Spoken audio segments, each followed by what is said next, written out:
turn your phone off. Okay, thanks for having me. I can't see very well without my glasses.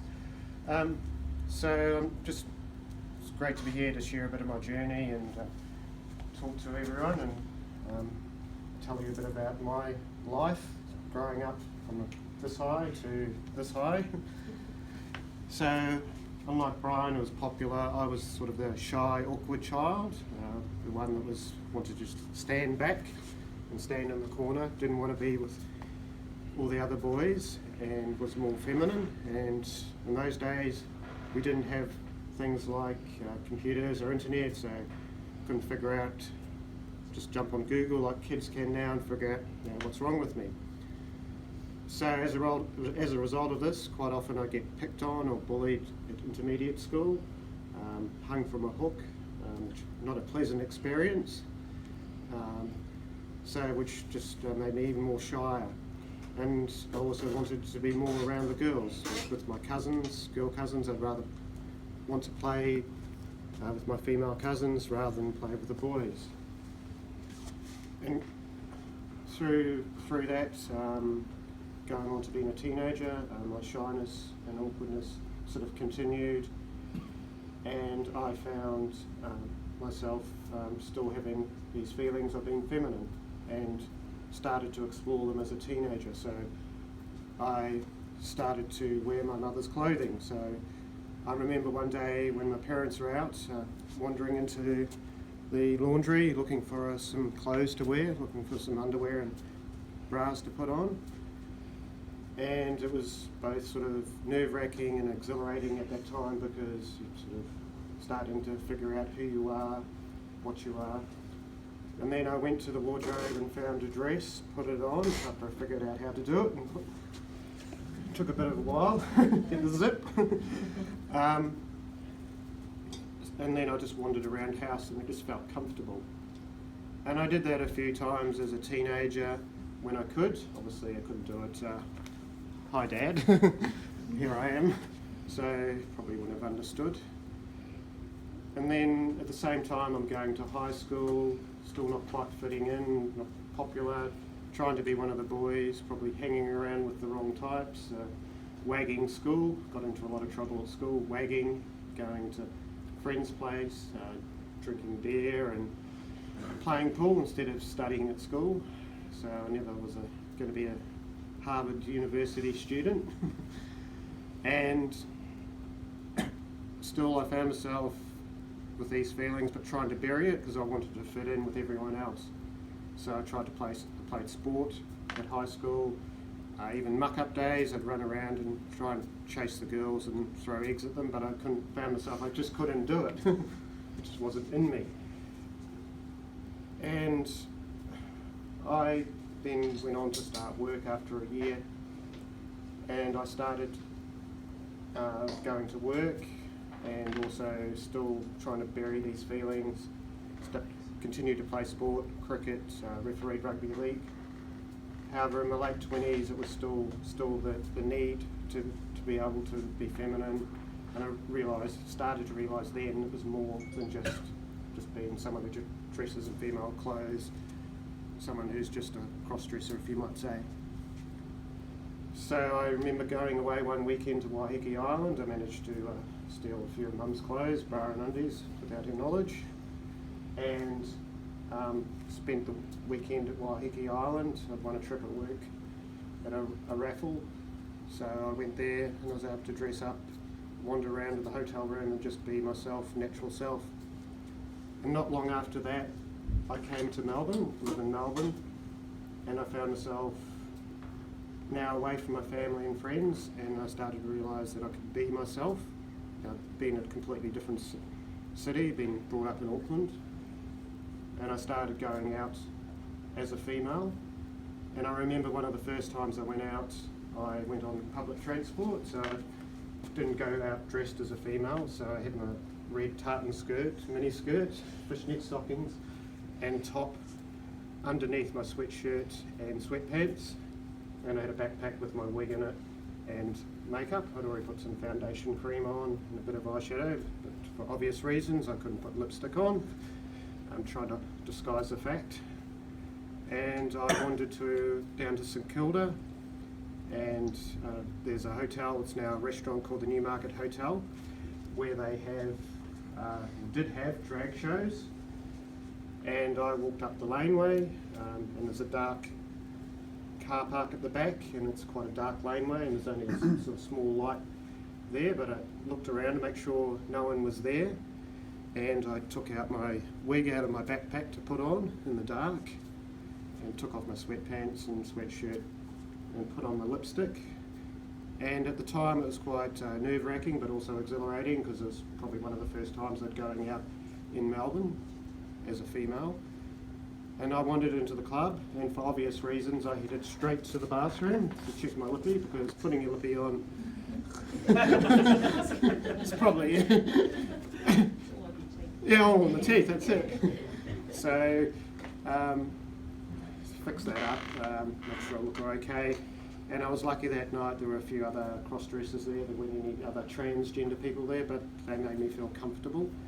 And I guess from that point on time, I found myself going out more and more, whilst I was still going to work as a male and figuring out who I was, my style, and going out part-time and trying to hide it from my workmates as well.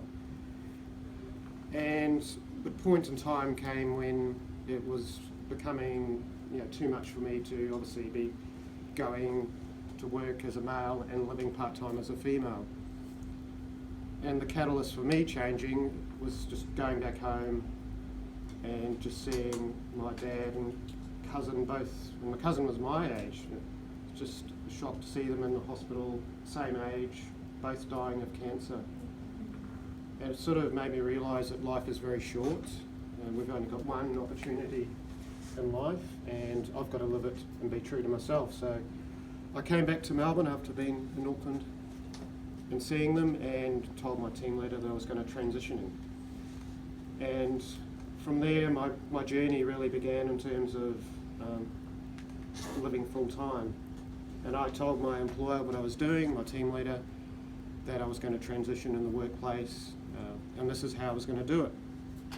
And at the same time there was another transgender person called Elizabeth at work, and she did it differently to me. She just came to work, she told her team leader, but she hadn't told everyone else on the floor in the office, so she did it differently to me, which was fine, that's the way she wanted to do it.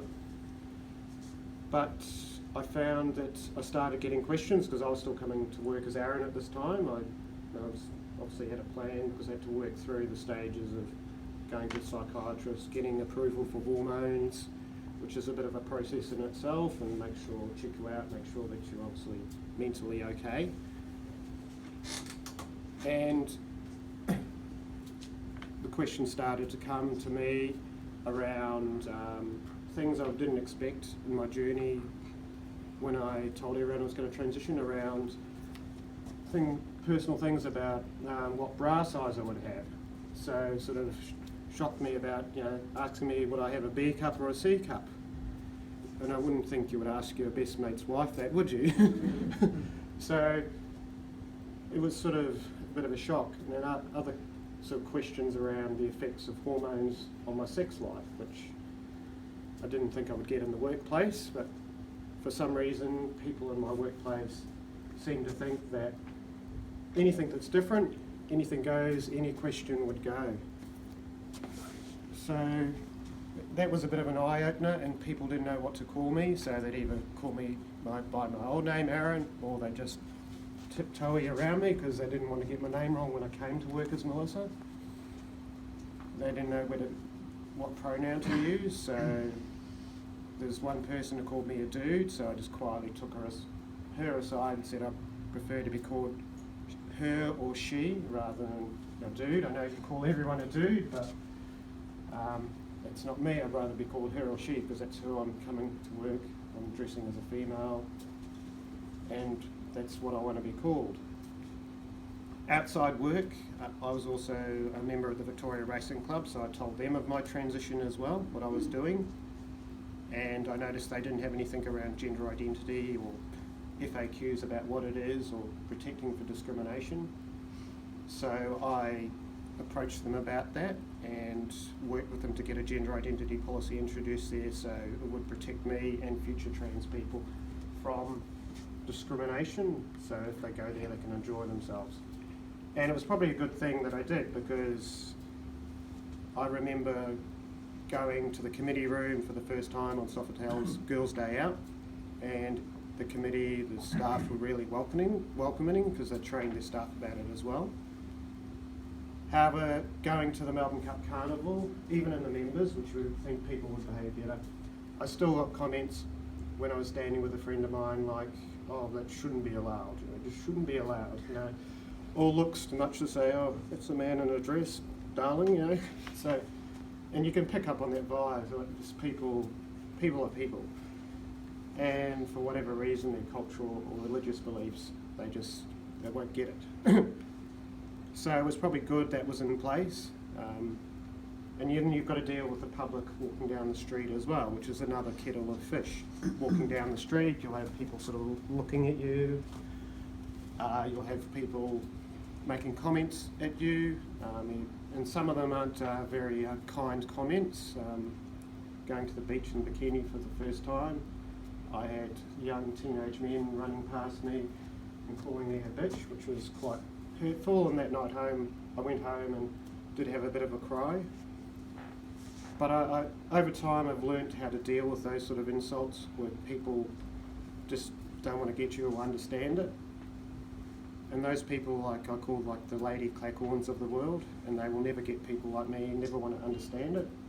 And I found the best thing when I've been out at a pub or at a restaurant where you can pick up on comments or people will say something, is just to ignore it, walk away, rather than just going up to them and just want to have a fisticuff. So, learning those things has helped me a lot in my journey to survive, and dealing with my mental health, checking in with myself every day, because with the hormones you're on, it does affect your mood swings. Interesting cravings when you start on the hormones. My one, which I don't know why, is chocolate ice cream, yogurt and strawberries, so yeah, sounds disgusting, but you would think I was pregnant, but so yeah, so there's good parts and bad parts to my journey, but overall I think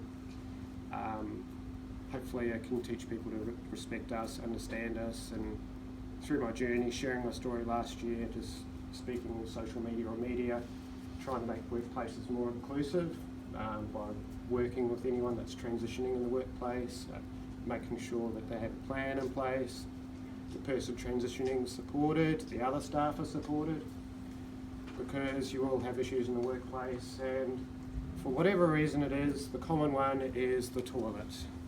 I just go there to pee, but people at my workplace and other workplaces, for some reason, have a bugbear about a trans person like me going to the female toilet.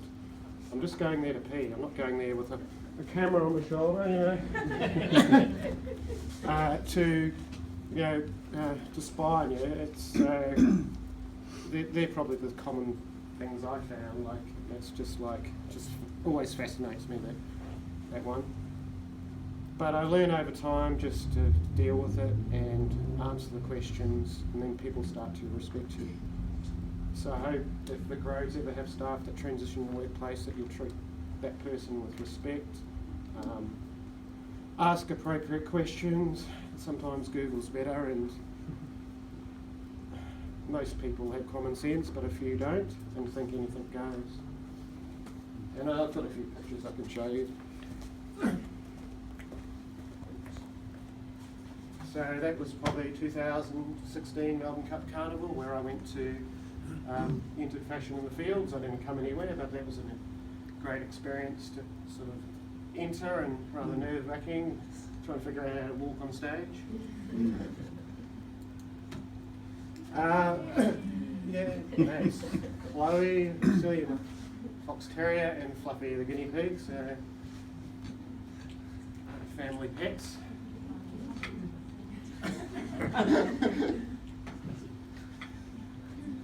Yeah, I don't know, Chloe's not quite sure when put her next to Fluffy, but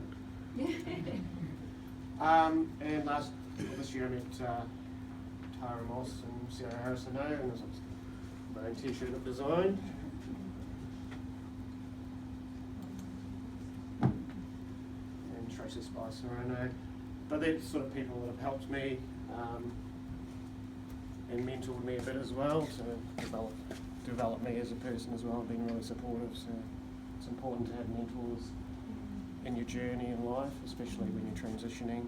And I found that's helped me survive and teach me how to deal with situations so I don't get angry, don't get frustrated, I don't lash out and behave appropriately. And having those people has also helped with dealing with mental health and any depression issues or times where I felt suicidal, just dealing with that, going through that. So I think the key things for me are if you ever have transgender employees, just treat them with respect. They just want to work, they can be quite productive, and just acknowledge their journey, what they're going through, because it's difficult enough as it is, especially outside work as well, because some people are nice, some aren't. So if you can just support that person if they ever come into your workplace and just ask appropriate questions. Thanks for having me.